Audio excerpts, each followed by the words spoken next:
네, 사건 의뢰입니다. 저희 사연을 또 보내주셨는데요.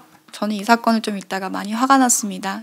안녕하세요. 작년 여름 일입니다. 저와 남자친구는 빨래방에 갔었는데요. 아이들의 엄마로 추정되는 30대 중반 여자와 유치원생, 초등학교 저학년으로 보이는 남자아이 둘이 빨래방으로 들어왔어요. 저는 세탁을 기다리며 의자에 앉아 있었는데 아이들과 함께 온 여자가 아이들에게 욕을 하기 시작하더라고요. 남자아이들이 투닥투닥 조용히 장난을 치고 있었는데 목소리 듣기 싫으니까 닥치라고 개만도 못한 새끼들이라고 하더니 아이들이 당황하자 미친 새끼들 어쩌고 저쩌고 더 심하게 욕을 하며 두 아이 중 더 나이가 많아 보이는 아이를 발로 찼습니다. 너무 충격적이었어요. 아이들이 크게 장난을 친 것도 아니고 소리를 낸 것도 아닌데 제가 있는데도 불구하고 아이를 발로 차다니요. 심장이 두근거리고 마음이 아파서 바로 옆 파출소로 가서 경찰분께 옆에 있는 빨래방에서 엄마로 추정되는 사람이 아이를 발로 차고 학대하고 있으니 와주세요라고 요청했어요.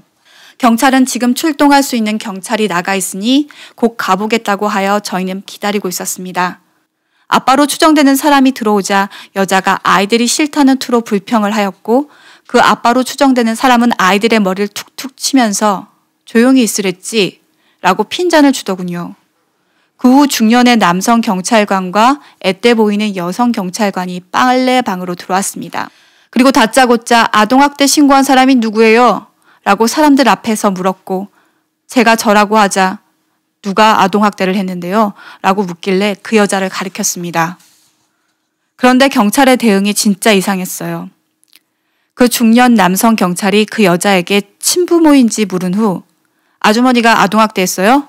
라고 물었고 당연히 그 여자는 아니라고 하더군요. 그래서 저는 저분이 저 혼자 있을 때 아이들에게 욕설을 하며 발로 심하게 찼어요. 라고 말했습니다. 그러자 아빠로 추정되는 사람이 제 코앞에 와서는 무슨 소리냐고 따지더군요. 그 남자를 경찰이 말렸고 저는 여기 빨래방에 CCTV가 있으니 확인해 보시라고 말했습니다. 그랬더니 다짜고짜 남성 경찰관이 저보고 아가씨, 그럼 아가씨가 이 애들 키울 거예요? 라고 하더군요. 진짜 어이가 없어서 남자친구와 제가 지금 뭐 하시는 거냐고 묻자 경찰관이 아이들에게 너희 맞았어? 이 누나랑 가서 살래? 그럼 엄마랑 못 사는데? 이러더군요. 진짜 지금 쓰면서도 화가 나고 손이 떨리네요. 그래서 제가 언성을 높이며 엄연한 가정폭력 사건이고 거기에 대응 매뉴얼 모르세요? 그게 아이에게 할 소리예요? 친부모면 사람들 앞에서 애들 모욕하고 폭행해도 돼요? 라고 따지자 저를 따로 불러내어 훈계하더라고요. 자식 교육에 다 방법이 다른 거고 남의 교육에 참견하는 거 아니라고요. 그래서 저는 CCTV를 보시라고 그건 교육이 아니라고 다시 주장했습니다. 손으로 등짝을 때린 정도가 아니고 아이를 발로 차고 애는 아프다는 소리 하나 못 내고 움츠려 있었는데 그게 어떻게 교육이에요?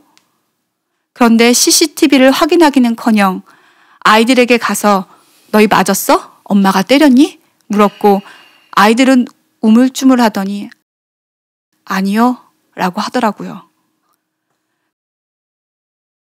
그리고 결국 그 아이들은 부모와 함께 아무런 조사도 받지 않은 채로 빨래방을 떠났고 그 경찰관과 말이 안 통할 것 같아서 땡땡 경찰서 감사실로 연락하며 이를 따졌습니다. 그리고 부탁했어요. 가정폭력 대응 매뉴얼이 있는 걸로 알고 있는데 숙지 안 된 경찰관들이 있는 것 같으니 땡땡 파출소만이라도 경고해달라고요. 이게 2017년 여름의 일이에요. 적어도 CCTV 확인이라도 해야 하는 거 아닌가요? 아니면 아이들 멍자국이라도 찾아보던가. 그 사람들이 친부모인지 제대로 확인도 안 하고 아이들을 그 사람들과 함께 돌려보는 게 말이 돼요? 그리고 애들에게 경찰이란 사람이 엄마하고 살고 싶어? 라고 물으며 겁을 주다니요. 지금 생각해도 너무 화가 나서 말도 안 돼요. 밖에서 저 정도면 집에선 더 심하지 않을까 걱정돼서 그날 잠을 못 이뤘습니다. 괜히 제가 신고하여 아이들이 더 혼나고 학대당했을 것 같아서 더 마음이 아팠어요. 그날 다시 생각해보니 아이들이 한 명은 초등학교 저학년이고 한 명은 유치원생이라 덩치도 작고 마른 편이어서 더 걱정됐습니다. 지금 자꾸 생각나고요. 신고한 사람만 바보가 되는 건가요? 아이들은 어떻게 되는 건가요? 답답한 마음에 사연 올립니다. 참. 이거 우리 사건 의뢰하면서 물론 이런 내용들 이제 주셔서 저희가 대답을 하는 건 이제 좋은데 한편으로는 진짜 사실 걱정도 됩니다. 이게 잘못하면 자칫 잘못하면 경찰관들 잘못하는 일들 신고받는 기능을 우리가 수행하는 것처럼 인식될까 봐 걱정은 돼요. 네. 이런 부분은 사실 우리가 그거 걱정 안 할 수는 없지요. 그렇죠? 네. 이제 그거는 뭐 서두에 한번 말씀드리고 이 사건은 길게 얘기할 것도 없이 이 경찰관은 처벌해야 돼요. 지금 이분이 말씀하시는 게 하나도 틀린 부분이 없다면 다른 변수가 없다면 이 경찰관 현장에 나왔던 두 사람은 이거는 직무 태만이 아니라 직무 유기입니다. 제가 볼 때는 고의로 직무를 안 하는 거예요. 이런 경찰관들이 앞으로 더 있다고 그러면 밖에서 아무리 진짜 죽어라고 일하는 절대 다수의 경찰관들이 칭찬받을 수 없어요. 제로의 법칙이라는 게 있어요. 네. 제로의 법칙 아시죠? 네. 그 아무리 잘해도 뭔가 하나가 빵점이 되면 제로가 돼버리잖아요. 곱하기 0하면. 네. 10사람이 99점을 맞았는데 마지막에 못한 사람이 빵점이 하나 끼면은 곱하면 결국 빵이잖아요. 제로의 법칙에 그 아주 철저하게 경찰이 제로 되는데 기여하는 그런 경찰관인데 근데 이제 감사관실에다도 연락을 했다고 지금 얘기하시잖아요. 네, 그러면 청문감사관실도 일 처리하는 게 그런 경찰서인지 모르겠습니다만은 분명히 신고한 민원인한테 그 결과를 회신하도록 돼 있어요. 네. 그 왜 결과를 회신 안 해줬는지 이게 그 경찰서의 수준일까요? 2017년 여름에 분명히 하셨다고 하셨는데 지금쯤이면 받고도 남으셨을 텐데 못 받고 지금 어떻게 됐는지 궁금해 하신다고 하시니까 2017년 여름면 준이 사건이 고준희 사건. 네, 난 그때네요. 그때 한창 뭐 그 문제가 참. 됐었죠. 그리고 뭐 아동학대에 대한 부분에 대한 걸 많이 바꿔야 된다라고 할 때도 계속 그랬고 이걸 주신 분은 물론 이제 아주 디테일한 부분에서야 조금 뭐 이제 어감이 차이가 있다 하더라도 당연히 그 상황이면은 아이한테 묻거나 뭐 그런 것보다는 그게 아니라 당연히 일정 정도 좀 더 신중하게 처리를 했어야 되는데 그냥 대충 한 거죠. 아니 현장에 나와서 누가 신고했냐고 묻는 그런 무식한 네. 경찰이 어디냐고 이 대한민국에. 근데 가끔 있어요. 저런 게 경찰입니까? 솔직히 할 얘기 아니지만. 저는 가끔 봐요. 그거 그냥 놔둬요? 가끔 봐요. 그래서 눈 레이저를 쏘죠. 제가 답답하네. 이 사연을 읽었을 때 이분이 얼마나 화가 나셨는지 사연을 보내신 분이 얼마나 화가 나는지 느껴지는 거예요. 그리고 그때 마지막 끝쯤에 내가 이렇게 신고함으로 인해서 아이들이 더 가서 그렇죠. 아프고 학대당할까 봐 그게 너무 걱정이 된다라고 말씀하시는 거예요. 근데 진짜 하나도 틀리신 말이 아닌 게 CCTV를 확인했어야 되고 당연히 했어야죠. 친부모인지 확인을 했어야 되고 여러 가지 확인할 사항들이 너무 많은데 그걸 너무 쉽게 넘어갔다라는 게 그러니까 CCTV는 나중에 한다 하더라도 일단 먼저 친부모인지는 확인해야죠. 당연하죠. 네, 당연히 하고 그리고 당연히 그런 신고가 들어오면은 조용히 딱 보면 그 정도 나이가 됐는데 나이는 거꾸로 처먹은지 몰라도 딱 보면 알잖아요. 그러면 저희 얘기하시죠라고 해갖고 상황을 파악한 다음에 그 다음에 그쵸. 이제 이렇게 해야지 거기다 대놓고 누가 신고했어 이 얘기잖아요. 쉽게 말하면 애들도 겁먹고 다 알아듣고 해란 얘기잖아요. 그건 기본 자세가 안 돼 있는 거죠. 아니 집집마다 훈육방법이 있다고 그랬는데 그 경찰관은 지 자식 그렇게 두드려 패서 기르나요? 이거는 내가 볼 때 진짜 이런 그 경찰 조직의 어떤 이런 꼴뚜기 같은 인간들 이런 사람들을 한 해 때문에 절대 다수의 그 고생하는 경찰관들이 그렇죠. 도매금으로 욕먹게 하는 거예요. 이 사람 내가 할 수만 있다면 처벌했으면 좋겠어요.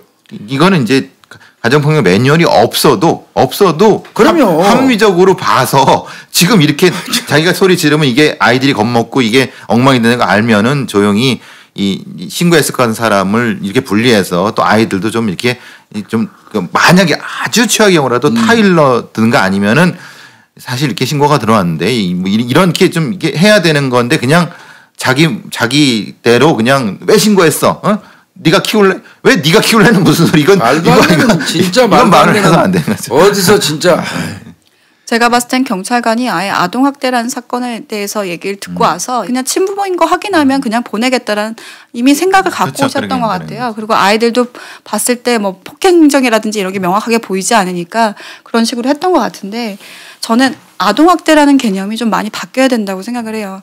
폭력만이 아동학대가 아니거든요. 심리적인 것들, 방치도 아동학대인데 그런 개념 자체가 좀 아직은 많이 정착되지 못한 거라는 생각이 들어요. 아니 근데 요즘에 경찰관들 학대 개념 알아요. 정서적 학대까지 다 알고요. 네.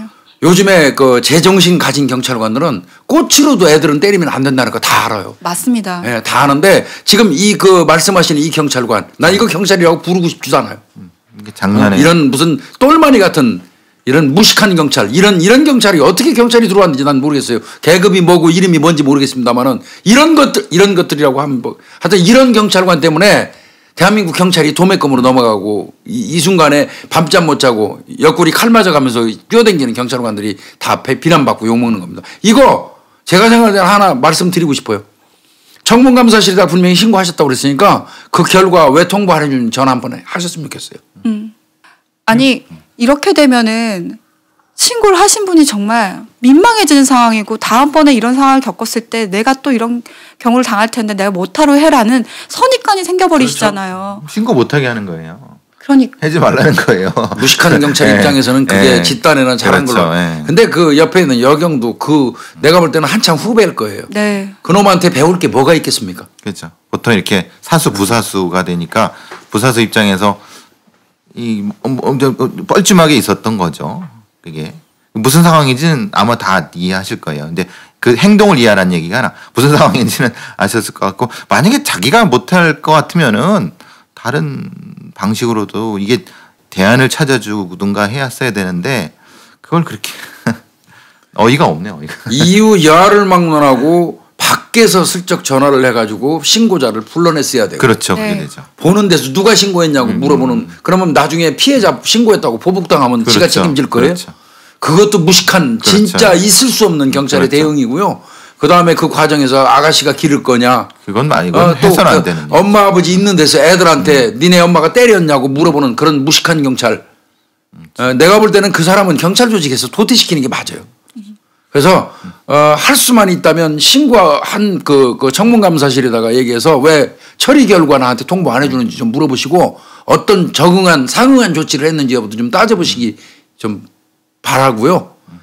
이후 여하를 막론하고 내 자식이라고 하더라도 때리는 거는 신고 대상이 되고 아동학대입니다. 처벌 대상이고요. 예. 나중에 비슷한 올리신 분이 경우를 했다 하더라도 당연히 그건 신고하셨어야 맞는 거고. 아유 고마우신 분이죠. 지금의 경찰 매뉴얼은 그러는 사람은 이제는 없을 거예요. 1년 전, 1년 후지만은 워낙 이제 교육이 잘 되고 있으니까 안심하시고 신고를 하시고 대신에 이제 그건 설명을 좀 해주셨으면 좋겠어요. 전화 신고하실 때 이거는 이게 친부모에 대한 학대가 의심되는데 이 부분이 혹시라도 이 아이들이 다칠 수 있기 때문에 그 부분을 조금 주의하셔서 좀 처리해 주십시오라고 부탁 한 말씀 하나 정도만 해도 뭐 그거 안 해도 잘 알겠지만은 그런 게 좀 일단은 사연 보내주신 분한테 하신 신고 정말 잘하셨다고 말씀드리고 싶어요. 고마우신 분이에요. 네. 그리고 아이를 생각하는 마음도 느껴졌고요. 그리고 저희한테 사연 보내주셔서 이런 대처가 잘못되고 있다라는 거 분명히 확인하고 넘어갔어야 되는 부분이고요. 청문감사실에 꼭 확인하셔서 그런 부분에 대해서도 맞아요. 힘드실 수 있어요. 사실 다시 옛날 얘기 꺼내고 들으실 때 또 어떤 소리를 들으실지 모르겠지만 사연 보내주신 분의 따뜻한 마음 그리고 강직한 그 용기가 다시 한번 더 힘을 내셨으면 좋겠고요. 저희 학대에 대한 개념 좀 다시 생각해 봤으면 좋겠고요. 아이들한테 정말 따뜻한 말 한마디가 얼마나 중요하고요. 아이를 방치하는 것조차도 잘못된 거예요. 저희 지금 교육이라는 거, 집안 교육이라는 게 뭔지 저희들도 한번 다시 생각해 보고요. 이런 상황이 또 저도 목격할 수 있고 다른 분들도 목격할 수 있잖아요. 그때 용기 내서 신고해 주시고요. 저희 이런 많은 사연들 받고 있습니다. 112case@naver.com입니다. 관련된 사연들 많이 보내주시기 바랍니다.